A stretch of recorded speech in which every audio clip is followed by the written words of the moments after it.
একদম রেস্টুরেন্ট স্টাইলে perfect soft নরম তুলতুলে ইয়াম্মি একটা পিৎজা রেসিপি শেয়ার করব তোমাদের সাথে। তো এর জন্য তোমরা একটা বোলে গরম পানি নিয়ে নিবা, উষ্ণ গরম পানি, হাত দিলে সহ্য করা যায় এরকম। তারপরে এর ভিতরে 1 টেবিল চামচ গুঁড়ো দুধ, 2 টেবিল চামচ চিনি আর পরিমাণ মতো লবণ দিয়ে ভালো মতো মিক্স করে নিবা। দেন এর ভিতরে দিয়ে দিবা 1 টেবিল চামচ ইস্ট। অবশ্যই ভালো ব্র্যান্ডের ইস্ট ইউজ করবা, তাহলে অবশ্যই ডোটা অনেক সুন্দর হবে, পিৎজাটা খুব মজা হবে। ইস্টটাকেও ভালো মতো মিক্স করার পরে দিয়ে দিলাম 3 কাপ পরিমাণে ময়দা। তোমরা চাইলে আটাও নিতে পারো, বাট ময়দা নিলে ভালো একটা রেজাল্ট পাওয়া যায়। ময়দাটা দেওয়ার পরে ভালো মতো মিক্স করে নিয়েছিলাম। এরপর একটু তেল দিয়েও মিক্স করে নিয়েছিলাম। উপরে একটু তেল দিয়ে আমি র্যাপিং পেপার দিয়ে র্যাপ করে দিই। এরপরে আমি ওভেনের ভিতরে রেখে দিয়েছি একটু গরম জায়গায়। তোমরা চুলার পাশেও রেখে দিতে পারো, মূল কথা হলো একটু গরমের ভিতরে রাখবে। এরপর চলো পিৎজার জন্য চিকেনের পুর রেডি করি। এর জন্য 250 গ্রাম চিকেন নিয়েছি। দিয়ে দিলাম 1/2 টেবিল চামচ সাদা গোলমরিচের গুঁড়া, 1/2 টেবিল চামচ মরিচের গুঁড়া, 1/2 টেবিল চামচ অরিগানো,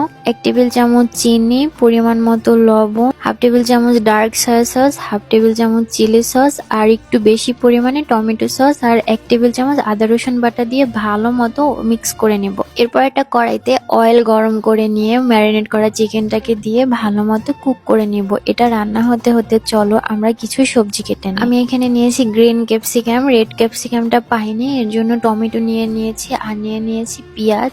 এগুলোকে ভালো মতো কেটে নিয়ে এই মাংসর যে মশলাটা এটার ভিতরে একটু সটে করে নেবো। এর জন্য মাংসগুলোকে আমি উঠিয়ে নিয়ে এটার যে গ্রেভিটা ছিল এটার সাথে আমি একটু সটে করে নিয়েছি এই ভেজিটেবল গুলোকে। প্রায় 1 ঘন্টার মতো রেস্টে রাখার পরে দেখো আমার ডোটা ফুলে ডাবল হয়ে গিয়েছে। এবার এর ভিতরে এয়ারটা বের করে নিয়ে এটাকে ভালো মতো একটু মথে নেবো। শোনো, বেকিং আইটেম করার জন্য কিন্তু পারফেক্ট ডো হওয়াটা খুবই জরুরি। এর জন্য তোমরা ভালো মানের একটা ইস্ট আর মেজারমেন্ট ফলো করবে, তাহলে একটা পারফেক্ট ডো বানিয়ে নিতে পারবে। আমি 12 ইঞ্চি মোল্ডে পিৎজাটা তৈরি করবো। এর জন্য বড় করে গোলা নিয়ে রুটির মতো করে গোল করে বেলে নিলাম। এরপর আমি পিৎজার মোল্ডে পিৎজাটাকে সেট করে নেব। অবশ্যই প্লেটে আগে অয়েল ব্রাশ করে নিবে। আমিও ব্রাশ করে নিয়েছি, বাট অফ ক্যামেরাতে দেখানো হয়। পিৎজার ব্রেডটা সেট করে নেওয়ার পরে অবশ্যই কাঁটা চামচ দিয়ে ড্যাব ড্যাব করে দিবে। এরপরে আমি অনেকটা পরিমাণে চিলি সস আর টমেটো সস দিয়ে মিক্স করে নিয়ে এটাকে দিয়ে দিয়েছি। এরপরে আমি যে পুরটা রেডি করেছিলাম পুরগুলোকেও দিয়ে দিয়েছি, সবজিগুলোকে দিয়ে দিয়েছি। দেন এর ভিতরে আমি মজরেলা চিজ গ্রেট করে দিয়েছি। উপর থেকে আরেকটু পরিমাণে অরিগানো ছিটিয়ে দিয়েছে।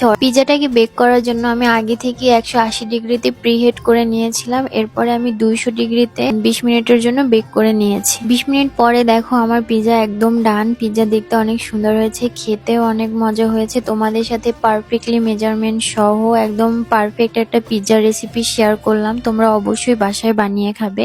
মিওনিজটাও বাসাতে বানিয়ে নিয়েছিলাম। এরপর আমি টমেটো সস আর মিওনিজ সস দিয়ে এটাকে সার্ভ করে নিয়েছি। রেসিপিটি কেমন লাগলো অবশ্যই কিন্তু কমেন্ট করে জানাবে, আর তোমরা অবশ্যই বাসাতে বানিয়ে খাবে। আজকে এই পর্যন্তই। তোমরা ভালো থেকো, সুস্থ থেকো। আল্লাহ হাফেজ।